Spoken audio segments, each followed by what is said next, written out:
All right, so let's go ahead and get started. All right, let's go ahead and get started. I want to welcome everyone to the Capital Raise Strategy session here on the operated by the GOB. The host, Jim Biggs, co-host, Darryl Murphy and Alicia Milton. Today is a special day. I know this gentleman. I've worked with him. We were on a deal together. And I'm going to tell you, just the time that I spent with him, I learned a lot. He definitely taught me a lot, educated me to some things. So I would just like to say, so who is this individual I'm talking about? His name is Ray. He's a distinguished real estate investor, best-selling author, and retired lieutenant colonel from the United States Army. As the founder and president of MI Real Estate LLC and the driving force behind the Admirable Group LLC, Go Fast Capital LLC, and Stressless Capital Fund LLC, Ray has led the acquisition of 15 multifamily properties with over 1,200 units, valued at $150 million. His contributions to literature include the best-selling titles such as BLUF, Bottom Line Up Front, and Bottom Line Up Front about passively investing in multifamily properties, and Ideas Worth Knowing, using retirement accounts to invest in real estate, the Rachel Nabers Interview, highlighting his commitment to sharing knowledge in real estate investment. With an MBA from Columbia Southern University and over 28 years of service in the United States Army, Ray embodies a blend of professional success and personal fulfillment, making him a true inspiration across multiple spheres. Let's give a warm welcome to a leader whose life story and achievements inspire us, Mr. Reyes. Welcome, Ray. Welcome. Daryl, man, it's a pleasure to be on, brother. Appreciate it, man. And obviously, from one service member to another, it's always good to get on and chat. And yeah, it's been a little while, man. New year. That's right. Looking forward to moving on here and really pushing forward on business and networking and partnerships. It's all about. Fantastic. So Ray, just give us. I know I've read it. I read some of your bio, but go ahead and enlighten us on some of the things I may have missed out, down left. Man, that was pretty good. I mean, I come from a, working family. I enjoyed Monopoly, my favorite game. And it's kind of translated into life, after serving my country for 28 years and really chunking out properties along the way. I really decided to really pursue this path of not just passively investing in real estate. A lot of people, that's all they want to do, and that's fine. It's a wealth building strategy, but I wanted to pursue it from an active perspective. So now you've covered it, man. I've had a chance. I had a great career in the military. Started out as an MP, then became a military intelligence officer, then a foreign area officer, and then transitioned into this. So it's been a good time, and I'm looking forward to kind of really doing this for a while, actively. So no, I appreciate all the kind words, and just really happy to be able to share what I can with your team and whoever's on the show here. Fantastic. Ray, the time that I was, I'm gonna go back a little bit, everyone, because and reason I want to do is I want to show you how Ray is, what type of person Ray is. I was on the Augusta deal with Ray and the team, and Ray came and asked me if I wanted to be a part of the team and help raise capital. So I said, sure, I would like to be a part of the team. And so Ray said, well, how much can you raise? So I said to Ray, I could raise $250,000. And Ray said, okay. So little to say, I didn't raise 250,000, everyone. I didn't even come close to 250. I think I did raise something, But this is the part that I want to show you how Ray is. I didn't meet the 250 goal, but Ray said, we want you to still be a part of the team. And we want we're going to still treat you equal to everyone else. And because of that, I was like, holy smoke, this guy is serious, you know? And Ray, I want to say thank you, man. I want to say thank you very much for that, because it was from there, I learned a lot. And for the Dayton deal, Ray, I raised over $1 million. There you go. I'm glad. I mean, and sometimes it's baby steps. I mean, and you gotta get your things in line. Sometimes it's just pure luck, right? I mean, it just depends on who you know and if they have money. But it's probably somewhere in between. You're growing, and at the same time you're looking out for opportunities. And when you find great opportunities, how do you attract the capital and putting it all together? So no, I'm glad we were able to give you a chance to get in there, you know, and I do that a lot. I bring in people onto the team, and they get to be a part of it. They're not just there to just raise a little capital, because of course, depending on how you do that, it's probably not quite legal. Obviously, you got to come onto a team and be more than just a capital raiser. So we expect that. I expected people to come in and be able to sit in on the meetings, participate in the meetings, ask questions, and really add value to the overall asset management process after we close. Because it's easy to just kind of be involved at the very beginning, and then for the next 5 years you're just sitting on the sidelines. But that's not what we want. That's not what a general partner should be. And the part of that is capital raising, but also there's other things that we really expect from those participants. And Daryl, you were part of the process, man, and obviously it translated to bigger and better things. Well, I appreciate the opportunity that you gave me, because you know how that is. A lot of operators would not have done that, you know. So I want to say thank you for that, man. Thank you very much. Jim, go ahead and take it away, Jim. Oh, so I just appreciate the fact that we have so many military members that seem to always show up on our calls, and I want to celebrate that. I know just on this call, we probably have at least half a dozen, and Ray and I have met virtually many times over the last several years. Was very grateful that Daryl joined with him in the Augusta deal. That turned out to be a great deal for both of them, and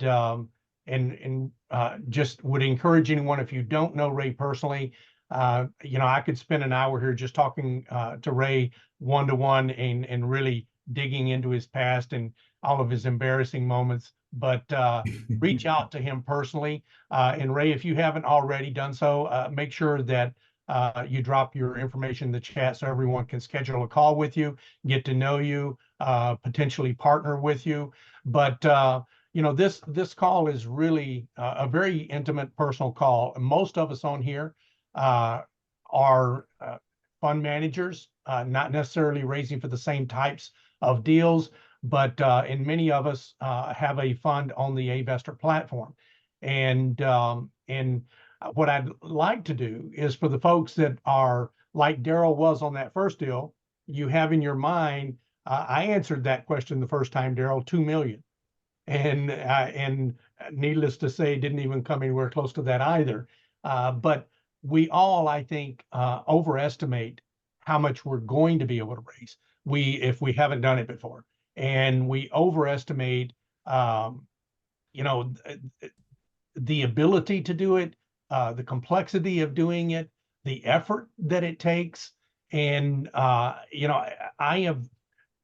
am absolutely 100% on the side that comes down to say the most important thing in this business is being able to raise capital, because you can't get deals done. And I don't believe that finding an asset is very hard. And finding an asset at a good price, that's a different story. But if you find it at a good price, your spidey senses better raise up, because most everyone over the last 10 years the only way you got a deal is if you overpaid technically overpaid, but then you made it a good deal. So good deals are not usually bought, they're usually made. And that's why the operator is so important.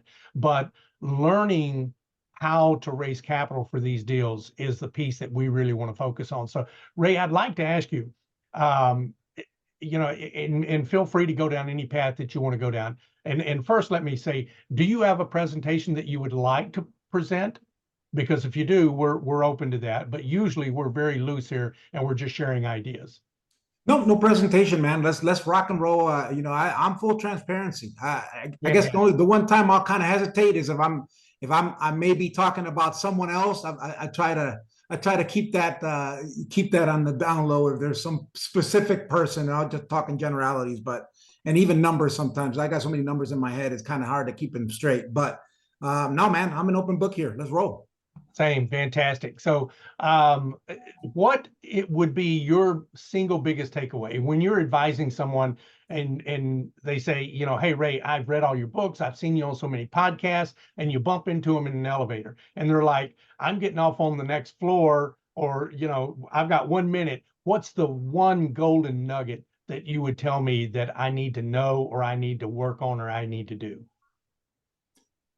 So the biggest thing, if we're talking about folks that are raising capital, is that kind of, focused on that individual? It's all about the platform, man. It's all about the trust. If you can't figure out a way to create trust with people, and not just people you meet, but just in general through whatever you're broadcasting on whether it's a website or, some other platform, you're not going to get very far. I mean, it's kind of like, it's like if you have your own money and you're investing in a deal, you could have a lot of money, but you're eventually going to run out of your own money. At some point, you're going to have to bring other money to play, on some level. So you can stay, let's call it a game. It's not a game, but let's call it a game. You stay in a game, you got to bring other money. So how do you do that? How do you exponentially do that, so that when the folks in your inner circle, the ones that trust you because they've known where you're coming from, they know what you do, when you run out of family and friends, where do you go? And so that becomes, how do you create that trust online? And so you have to build a platform. And so that's what I tell people is, what's your platform? How do you show that what you know, and how do you communicate potential deals to others? And that becomes the most important thing, is building that trust platform. Yeah, I agree 100%. I know that one of the things that you said that I want to focus on is, after you finish with friends and family, where do you go? And Edwin always brings up, that we all have something that we're interested in. And if you want to become relatable, believable, and get people to trust you, really dig into what it is, or if you don't have a certain expertise, you don't have a degree in finance, maybe it's, Edwin's event, the Beans and Bullets event, and you guys both, love anything Colombian, anything Latin food, and anything that's shooting. Dig into that and those commonalities. But if you didn't grow up with a silver spoon in your mouth, and you didn't grow up in an expensive neighborhood, and you don't know anyone that can rub two nickels together, because let's face it, most of America is living paycheck to paycheck, and you can't try to raise money from folks that are living paycheck to paycheck. You can try to educate them on starting to save, but if you're trying to get a deal done, you need to talk to people that have money, that have excess capital to put into a deal. And if you're a W-2 worker and you're just hanging out with other blue collar guys and gals, and you have no clue how to proceed forward, how do you build a platform of authority? Who do you speak to? What would be your advice to folks like that? You got to find your niche, man. I mean, I think a lot of people want to raise capital from everyone, and certainly, as a military person, I connect very well with other people that are, either in the military or retiring from the military. So that's a simple one. That's an easy one where you can kind of, depending on where you're coming from, because those people understand you. I have a hard time talking to doctors. I'm not a doctor. I'm not in the medical field. So, you and me, you being the doctor and me are not the same, and we talk a different language, so it's very hard to connect. And I've heard from folks that deal with doctors. Doctors are they know more than everyone else, in very general speaking, right? So it's tough to, unless you're in that world with them, they're not going to trust you, really, not really, right? And you may find one or two that do. I'm not saying it won't ever be the case, but that's not your niche. Figure out what folks are going to connect with you that meet the criteria of, whether it's a non-accredited investor with $25,000 to $50,000 that they want to invest, or whether it's accredited investors that are, putting up a bunch of money in a lot of different things, and maybe they're looking to diversify. So find your niche and focus on that, and don't try to be a broad capital raiser, because you won't get anything from a lot of people. Yeah, I think that's a great idea. And I mean, it's obvious with your military background that that would be kind of low-hanging fruit. Let's go there first and start trying to raise some capital there first. Have you deliberately tried to grow a particular group? We talked about doctors. I know a lot of people will focus on high-income professions, whether it be a doctor, engineer, lawyer, IT professional. Have you said, I'm going to target this particular person? And then if you did, why did you pick that particular group? Yeah, so outside the military, the other folks that I really focus on from an investor perspective, avatar, if you will, is Latin American investors. Why? I'm Latin American. I mean, I'm Puerto Rican descent, and I spent a lot of time in my military career working in Latin America. And so to me, it's very easy to kind of work in that space and really be able, I speak Spanish fluently. That helps, although I guess some of the financial terms can be a little bit different. But most people that even if they speak Spanish and that's where they come from, they understand English military, or not military, but financial terminology. So to me, that's an easy one. And there are a lot of people in Latin America that are looking to basically move their capital from where they're at to the US. And it's mostly a risk avoidance play versus, hey, I'm going to make so much money in the US. It's more about, how do I not lose the money that I have? Because in whatever country I'm in, that certainly the dollar is strong. So they're losing against the dollar. And two, inflation is worse in a lot of places. So their purchasing power, and even in their own currency, it's dropping over time. So they're looking to move that capital. So that to me was one that I could potentially grow, and something that I focus on. So I know that from a platform standpoint that you have a regular meetup, and you've got your books, and those are authority platforms, if you will. Did you publish your books in Spanish? And if so, did you have better sales in Latin America than you did here? What did that look like? Yeah, I think I did. I published, my book is actually on Amazon in both English and Spanish, bottom line up front. So if you just do BLUF Ismael Reyes, it'll come up. And so, yeah, I have it in Spanish. My website is both in English and Spanish. And a lot of the blogs are both in English and Spanish. One of the things that's very particular about the culture, Latin American culture, is for businesses, you have to spend, you got to break bread with them. You got to spend time with them. They're not as apt to believe, somebody who's they're just meeting online and this sort of thing. I think in the States, we're a little bit more used to being able to build a certain level of trust initially without even knowing the person, and at least getting to that first step before you actually meet them. I think in many Latin American countries, in the culture, you have to be there with them. And so part of what I've started doing is I've started going on trips to Latin America to brief them on real estate, to change their view. A lot of folks in Latin America like to invest in single family homes in the US. And you go to South Florida, a lot of people just buy homes, and they're basically just moving that capital and buying a home. And they're not even thinking about renting it at first. They're just trying to move that capital over. But to get them transitioning over to actually investing in multifamily, which is where I focus, is a little bit more work that is being done to get them to understand that. So it's a work in progress. A lot of folks that are in Latin America actually, and the way that I bring them into deals is they create a US LLC. So it's not like, it's a foreign investor per se. it's a U.S. LLC, which may have a foreign investor, and they've registered that way. So it's a work in progress, but it does start with a lot of trips and a lot of personal time.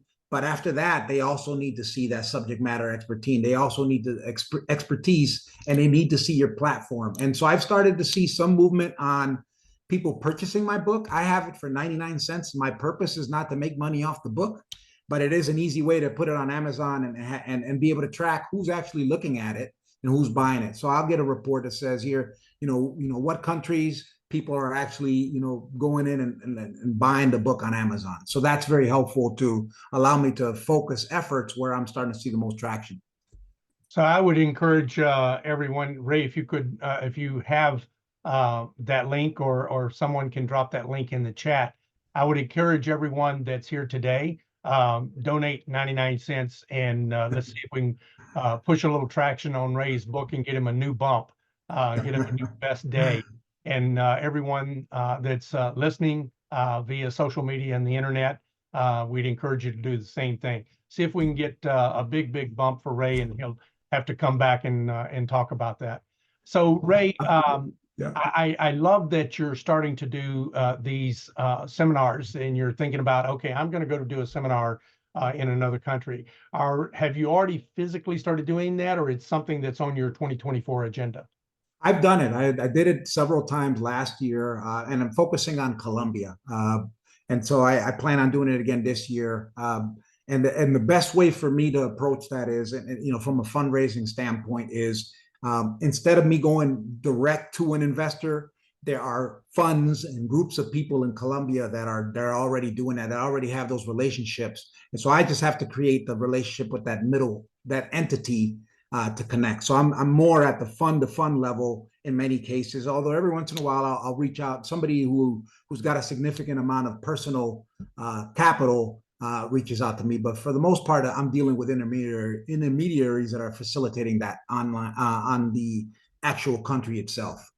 And are they setting up the meetings for you ahead of time, or are you doing that?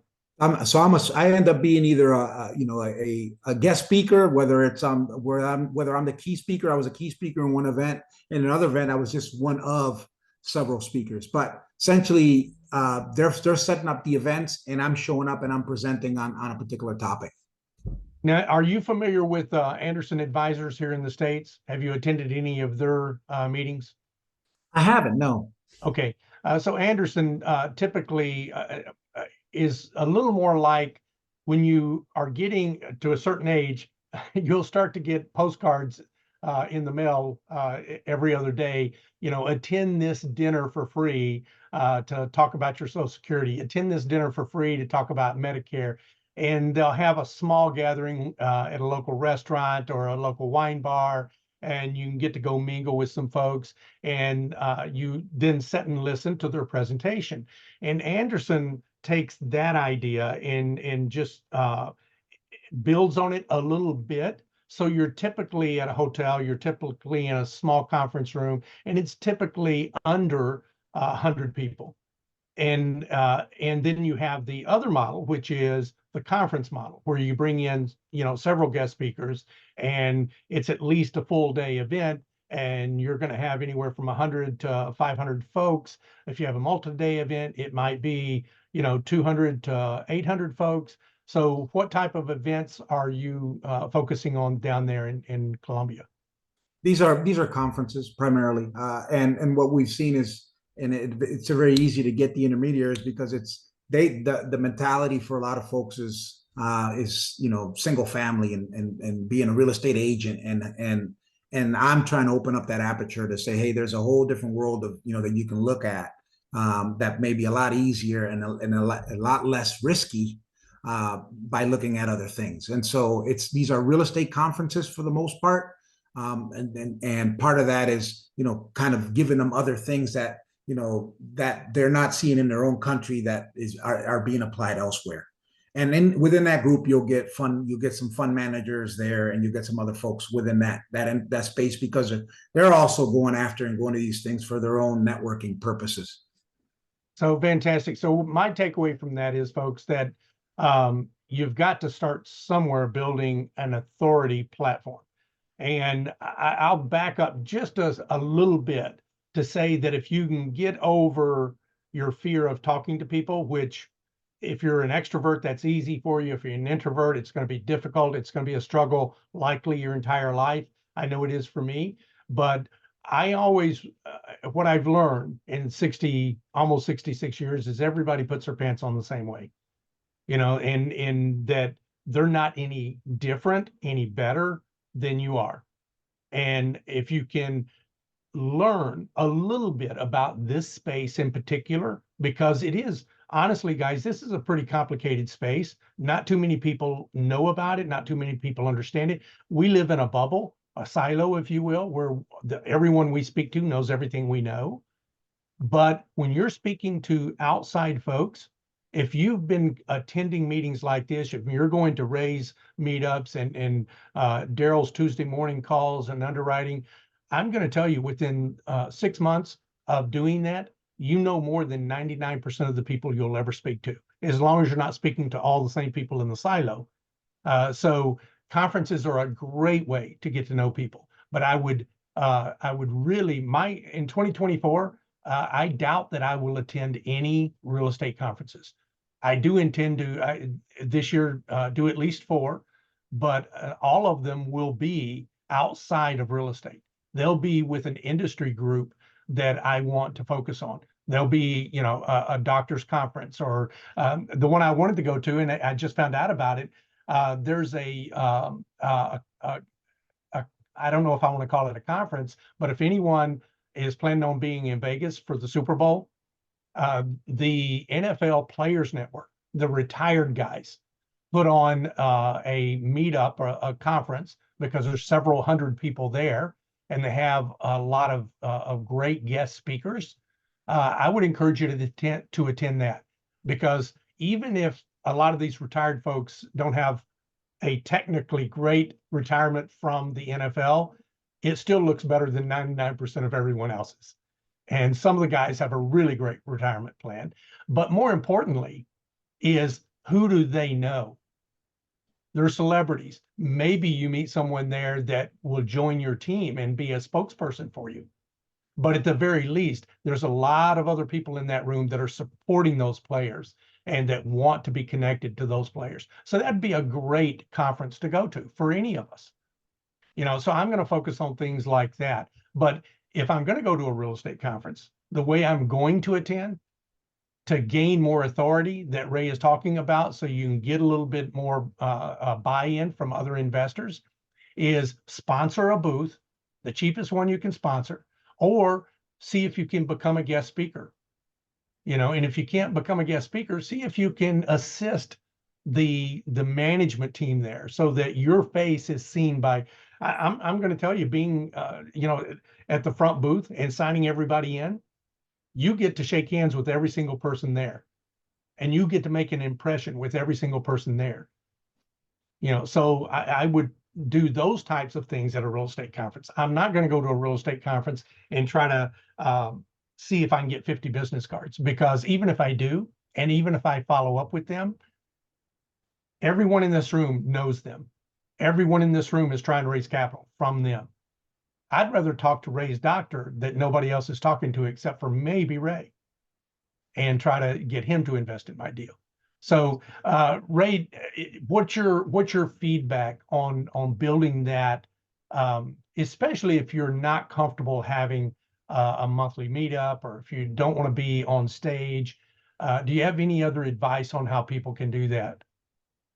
Yeah, I mean, I guess just to your point, Jim, the only other reason to go to these events, honestly, is if you're looking for partnership, if you're looking for a particular person to fill out your team, or if you're potentially looking for deals where you could jump in and with people that you know and you trust. So it's more about that side of the house. That's why you go to these conferences. The other reason to go is you do get pretty good analysis for, typically they bring in somebody who's an analyst to that event.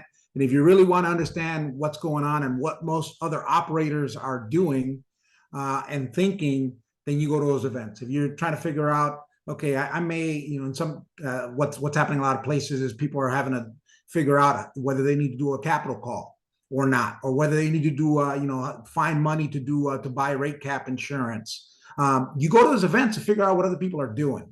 So it's not so much about finding capital as it is more about the other parts of the business that you may or may not be involved in.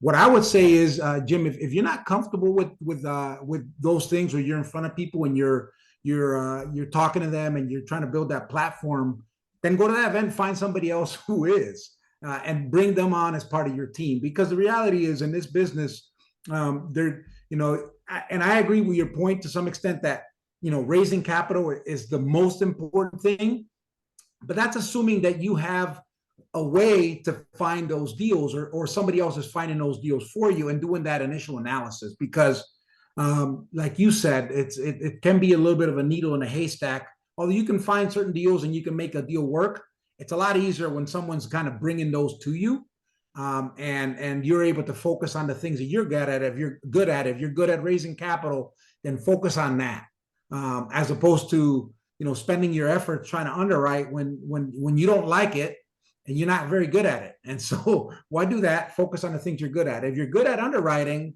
and you're just trying to learn about capital raising, that's fine, one thing. But if you really want to be good at capital raising, it probably requires a certain type of personality. And if not that, at least somebody who's willing to go outside of what their comfort zone is. Yeah, and I really appreciate you bringing up the other side of attending those conferences. So our focus on this call every week is capital raising. And if you're going to that conference to raise capital, I think there's a better use of your time. But if you're still looking for partnerships, or you're looking for other, what is the current financial climate? Are they having someone speak on the economy? And are they having a breakout room on capital and the capital calls and the current environment and loans that are going bad? That is invaluable information if you're not tied in, if your network, if you're not getting that somewhere else in your daily network, then absolutely a great use of that resource. But for me, almost everything is, where's the money? I don't see deals fail because they didn't have underwriting. I don't see deals fail because they couldn't find a lender to do a deal. But I see deals fail every single day because they couldn't come up with enough money to get the deal over the line. They lose their EMD, or they're in the deal and they wind up losing because they need $1 million and they don't raise $1 million. But that's where I see deals lost. It's not all these other pieces, and that's why I think it's so important.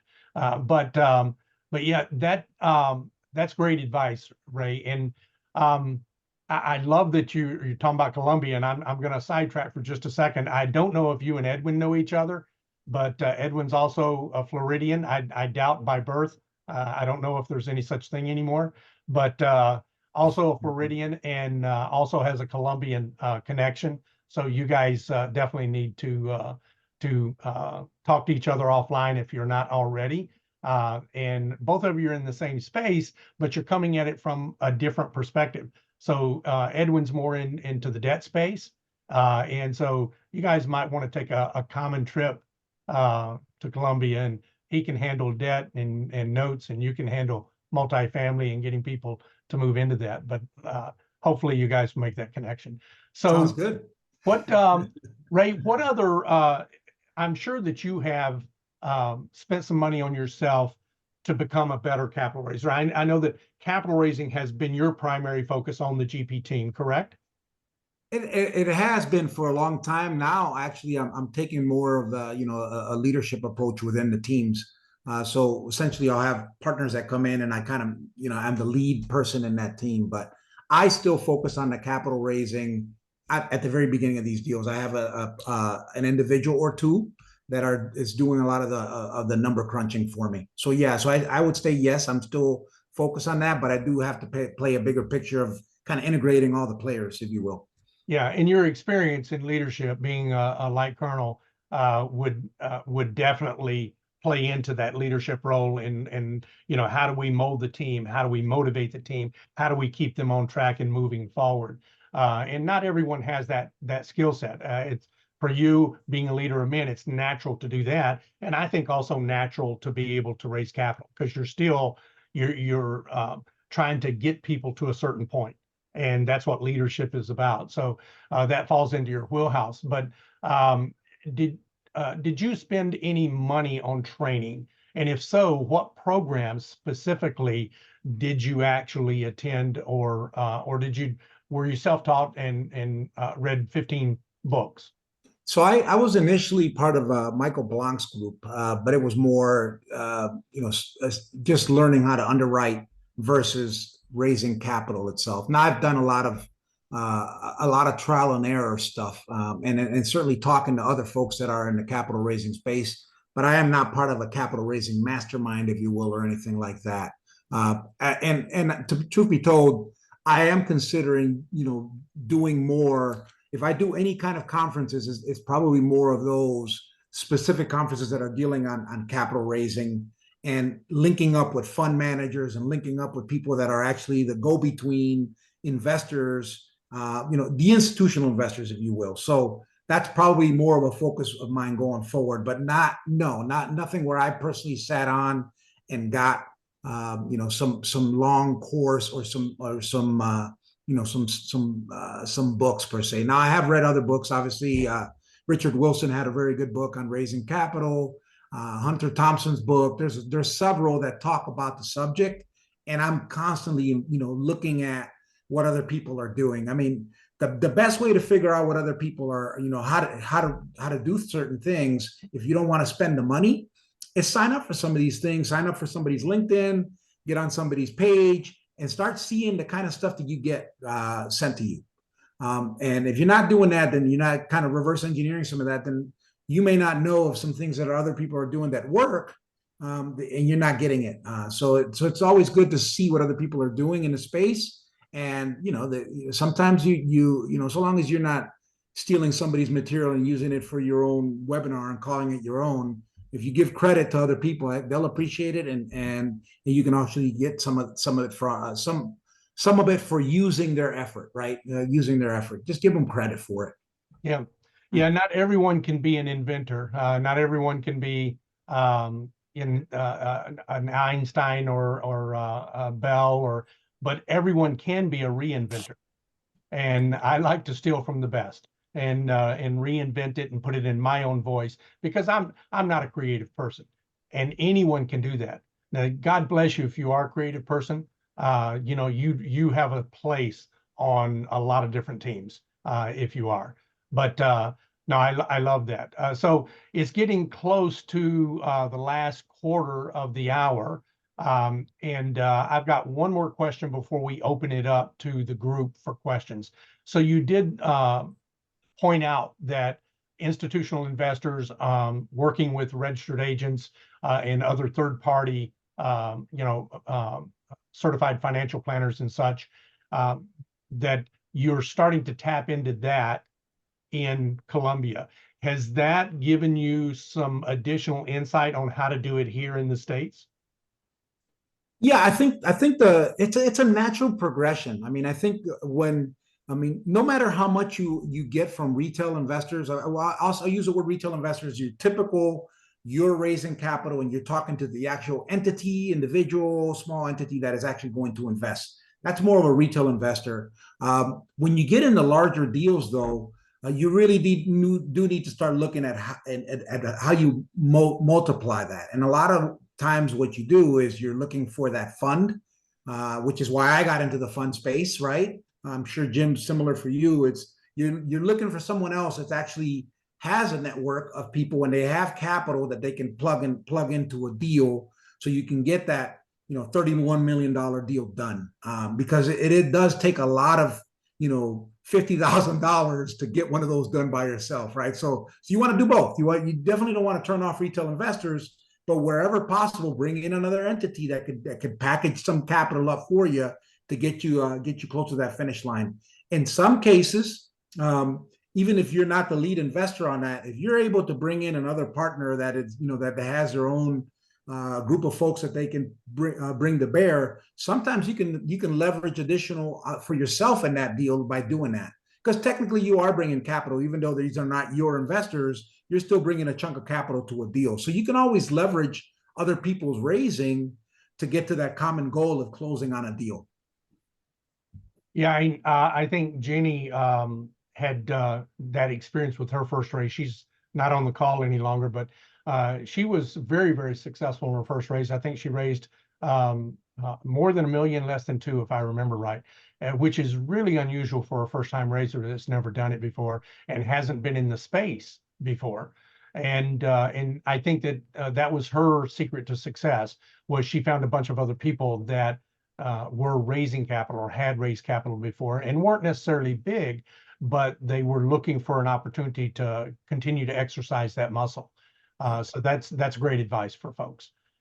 So we'll go ahead and open it up to anyone who has questions. Feel free to unmute yourself and ask, or raise your hand virtually or on screen.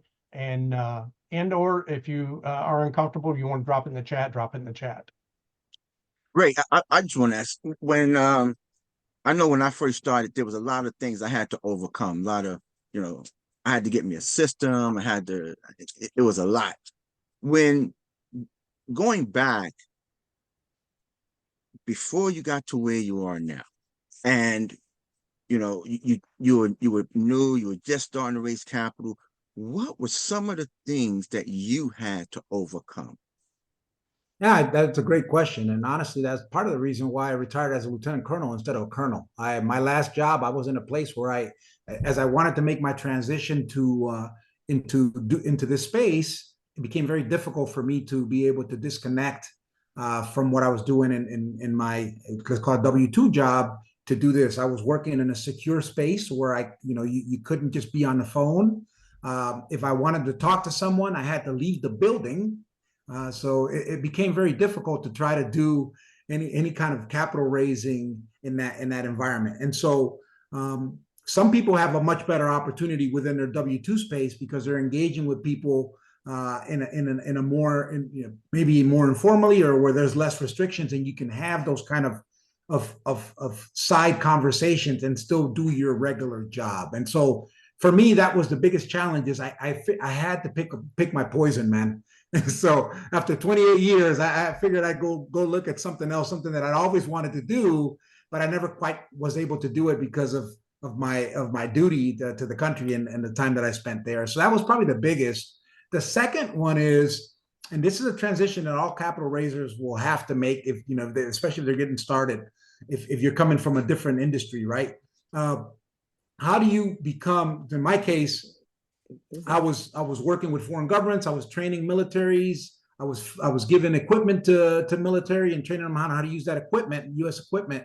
And so I had the people that knew me as being an expert in that, foreign area officer, this sort of thing. How did that translate to managing their money on an investment, right? So you have to make that transition, and it can be harder or easier, but it all starts with building that platform. And in my case, because I had this passion for real estate from very early on, even people that knew me within the military knew that my passion for real estate and the fact that I had invested. But it's still, that's one thing to invest your own money. It's another thing to take someone else's. So I had a little bit of a difficult time transitioning because people are like, yeah, Ray, I love you, brother, but this is something completely different. And so they wanted to see my, kind of the story and how I started before they were willing to chunk out a little bit of money at me, right? And I've gotten to that point. And frankly, your best investors are actually referred. It's the first couple that you get that you worked hard to get. Those are very hard, and when you run out of those, it's a lot easier to get someone to refer you to new investors. And the trust that you build there is so much faster because it's not you telling your story; it's someone else telling your story, and so it helps you. So that's really where you start growing as a capital raiser, is when you've gone through your paces, you've gotten the folks around you, you've gotten into a couple of deals, and now other people are saying, you need to go talk to that Ray guy. and they may be talking about something, nothing related to real estate. Then real estate comes up and boom, top of mind. Hey, you need to go talk to Ray. And here's what he did for me and yada, yada. And you kind of have to go there. But that's the hardest thing is you have to grind. And especially if you're in a place where your expertise is different, you have to grind to get to the point where now people trust you with their money. Right. So that's excellent. Daryl, I'm going to turn it over to you and Alicia. I've got to go to the VA lab. So it just popped up on my calendar and I had completely forgot about it. So Ray, again, so great to see you. And thank you for so much wonderful knowledge. You dropped a lot of golden nuggets there, and appreciate you and want to see you come back. Daryl, you guys finish up. Make sure before you end that you remind everyone about the Tuesday morning call for folks that want to focus a little more on the underwriting side of things. So great to see everyone, and appreciate you. Thanks, Jim. Thanks, Jim. Thanks, Jim. So Ray, I have a question. How have you, and do you have a system to conduct like your due diligence of potential investors? And if so, what does that process look like? So you're saying, how do I conduct due diligence of potential investors? So in other words, how do I find investors? Or are you saying due diligence and how do I qualify them to invest in a deal? Yes. How do you qualify them to invest? Yeah, so it all starts with, your funnels. You have to be out there somewhere where people can get on your funnel. Right now, as an example, I put in my link so that people can get on my calendar and have a chat with me. That automatically puts you in my funnel, and you'll get some notices. At that point, if you really want, you'll start getting some deal information on maybe deals where we can partner. But it all starts with, some place where people can plug their data into. Once you have that data, the next thing is to get on a call, and just to get a sense of, what they're looking for, how you can help them, etc. I get a lot of folks, just truthfully that are actually looking to do this versus investing. They're looking for operations, experience. And it used to be I'd talk to them forever for free. I'm getting to the point now because of my time that I'm probably going to open up some hours where I basically do some coaching at a reasonable cost. Just because I love talking about it, one, but two, I actually do have multiple business that I got to run. So my time becomes much more limited. But it all begins with, how do they inject into your space, into your funnel? And then how do you basically filter them through to the point where you're putting a deal in front of them? And it's different depending on what it is you're trying to achieve. If you're a general partner versus you have your own deals. So you just have to understand what your workflow is going to be in that funnel, and getting them down there and figure out if there's a choke point somewhere, figure out how do you fix that. In my case, the choke point was initially, so I'd get people to talk to me. I do some basic nurturing, but it became very hard for me to follow up with people in a timely manner. So I had to create I use Go High Level now, but basically create a way for me to reach back out to them personally, and not just nurturing via emails, especially if they've gotten to the point where I've had an initial call with them and they have some interest, and it's just a matter of timing. You definitely need to follow up, and your system has to give you that, because you will forget, especially when your list keeps getting bigger and bigger. Eventually, you're going to lose track of certain investors. So what's your way of, if your LP investors, once you know where they want to invest in, what is your way of communicating the risks associated with investing, if there are any, as it relates to the investments that you invest in?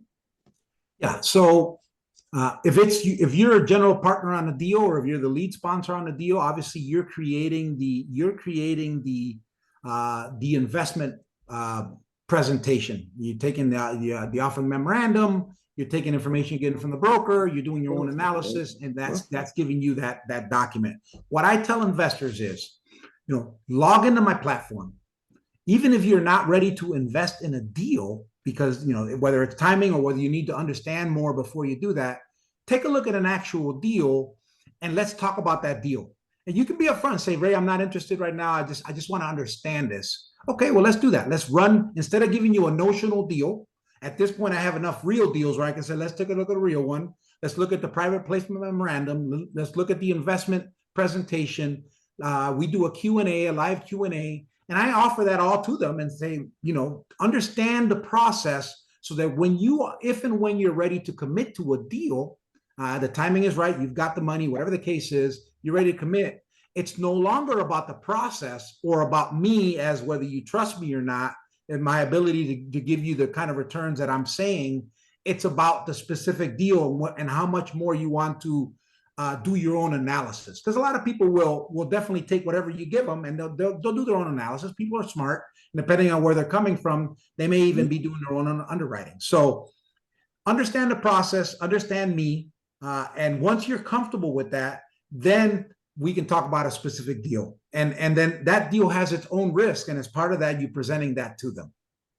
Awesome. Thank you. I'm handing the mic off to Cedric. What's that? I said, thank you. I'm handing the mic off to Cedric Marlowe over there. Okay. All right. Thank you, Alicia.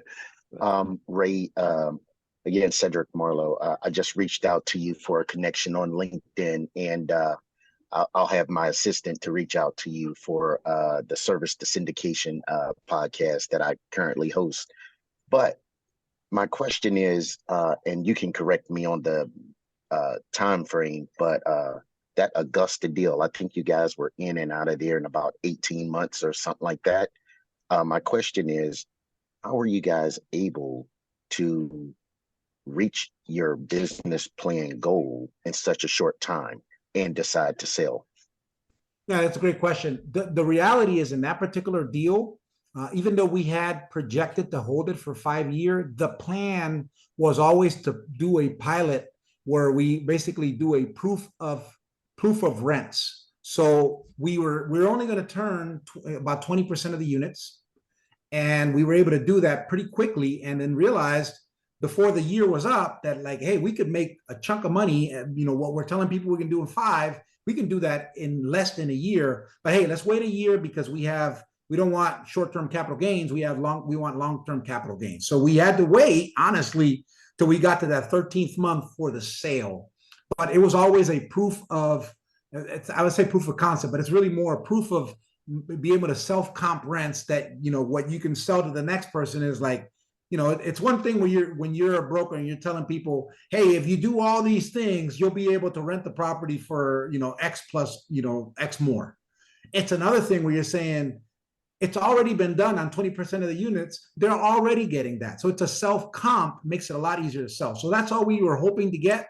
And we were able to execute that pretty quick. And then, of course, sometimes it's a matter of, you're riding a wave, right? We were riding the wave going upwards there with Augusta. Those deals are probably very hard to get now, right? You're not able to refinance at a low rate. People aren't able to acquire at a low rate. And so it's a lot harder. But I think that was always the plan, is to get in and out as fast as possible. But still telling investors, worst case scenario, we're going to hold for 5. Awesome. Thank you. Mm-hmm. All right. So listen, it's 2:58. I'm just going to go around and see if anyone have any questions real quick. Marcus, you have any questions? No, all of them was answered. Thank you, Darryl. All right. Rhonda Harris, you have any questions?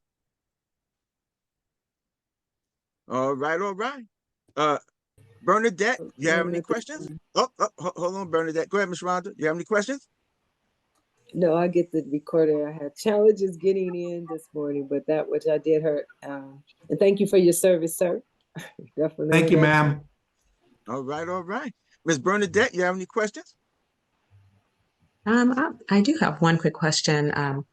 You had mentioned that you're doing a lot in Colombia. Have you any plans to seek out investors in other Latin American countries? Yeah, I've actually started working with Mexicans as well in Mexico. I spent 3 years in Mexico while I was in the military, and there is a lot of a lot of, a lot of people don't know this, but Mexico, there's a lot of folks with a ton of money there, right? And, we all kind of, Yes. if you're not from there, you have maybe a different mentality, but because you see, what's happening at the border and you leap to certain conclusions, but there are Mexicans with a lot of money.